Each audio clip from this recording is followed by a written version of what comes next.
Quickly ذرا lighter side پہ آیا تھا، لیکن لائٹر سے پہلے ایک کوئی کامنٹ، ٹھیک ہے ہم کوئی معاشی ایکسپرٹس نہیں ہے، لیکن ایک کامنٹ کوئکلی، آپ کے خیال میں معاشی اعتبار سے فہد صاحب نسبتاً بہتر سال ہوگا یا نسبتاً بدتر سال ہوگا 2026؟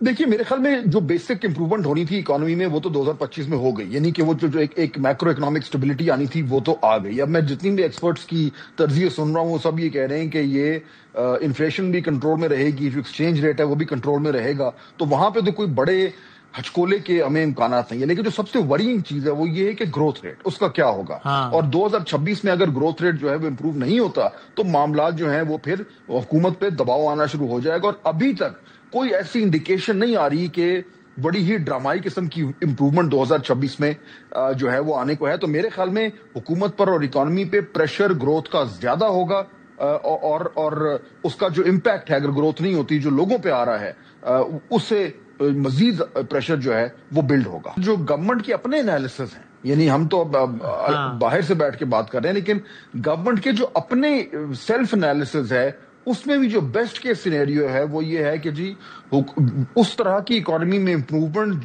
جو لوگ فیل کر سکیں وہ 27 28 29 سے قریب جا کے کہیں بالکل صحیح، یہ ان کے اپنے انالیسز۔ یس صحیح۔ اطہر بھائی دیکھیں مجھے کوئی اکانومی میں بہت بڑی شفٹ نظر نہیں آ رہی، اس لیے کہ 2025 کے دوران بار بار یہ کہا گیا کہ 2024 میں ہم نے بہت سارے ایسے سٹیپس لے لیے ہیں، بہت ساری ایسی ہم نے جسے کہتے ہیں اصلاحات کی ہیں کہ 2025 میں آپ کو رزلٹ نظر آئیں گے، لیکن ہمیں رزلٹ نظر نہیں آئے، اور اسی طریقے سے جو سرمایہ کاری وغیرہ آنی تھی وہ بھی ہمارے سامنے ہے۔ تو 2026 مجھے معاشی اعتبار سے اور سیاسی اعتبار سے 2025 کا تسلسل ہی نظر آتا ہے۔ ایک کامنٹ مالک صاحب پہلے آپ کر دیجئے، اکنامکلی ریلیٹیولی بیٹر ایئر لگتا ہے آپ کو 2026 یا ریلیٹیولی اور برے حالات لگتے ہیں ایک عام آدمی کے لیے؟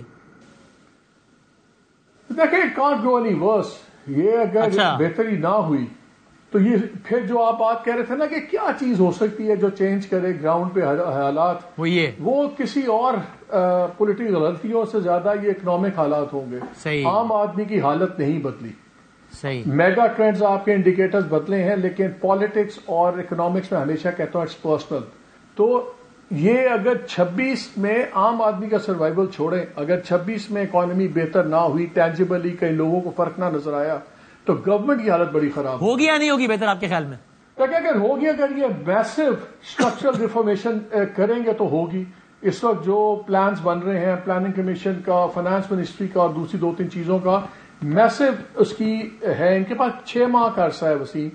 6 ماہ کے اندر اگر انہوں نے یہ ریسٹرکچرنگ ساری کی تو پھر آپ دیکھیے گا کچھ نہیں ہوگا، اور پھر ان کے بہت برے دن آئیں گے۔ منیب بھائی یہی ہے نیرو 6 month ونڈو۔ اوکے منیب بھائی، اکنامک کے لیے آپ کا کیا خیال ہے؟ حالات نسبتاً بہتر ہوں گے یا نہیں، اور ابھی گراف نیچے جا رہا ہے؟ دیکھیے آپ یہ چیز ہمیشہ نہیں بیچ سکتے کہ میکرو اکنامک انڈیکیٹرز اچھے ہو گئے ہیں۔ صحیح ہے۔ اگر عام آدمی کی زندگی پر اس کا اثر نہیں پڑتا تو پھر ایک بڑا سیریس پرابلم ہے۔ اور دوسری بات میں آپ کو بتاؤں کہ یہ چیز آپ یہ شروع کے ایک آدھے سال میں تو آپ یہ کر سکتے ہیں کہ جی ہم ریفارمز لا رہے ہیں، ہم یہ کر رہے ہیں، لیکن آپ کا جو ڈیسائیڈنگ فیکٹر ہے نا کہ عام آدمی کی جیب میں زیادہ پیسے آئے ہیں، عام آدمی کی قوت خرید بڑی ہے، اس کے حالات بہتر ہوئے ہیں یا نہیں ہوئے۔ ہر سال آپ اس کو ایئر اینڈ میں یہ نہیں کہہ سکتے کہ اگلا سال اچھا ہوگا۔ لوگوں نے 2 سال کا کوشن آپ کو دے دیا ہے، تیسرے سال نو میٹر آپ کتنے مرضی فیوریٹ ہو اور کوئی آپشن نہ ہو، بٹ یہ جو اوپر بیٹھا ہوا شخص ہوتا ہے اس کو یہ احساس ضرور ہوتا ہے کہ یار تمام تر سپورٹ کے بعد، تمام تر چیزوں کے بعد کیا عام آدمی کی زندگی پر اس کا اثر پڑ رہا ہے، کیا عام آدمی خوش ہو رہا ہے؟ وہ کوسچن مارک اپنی جگہ موجود ہے، اور وہ ابھی تک میں سمجھتا ہوں وہ ایشو جو ہے وہ ٹک نہیں ہو رہا۔ اوکے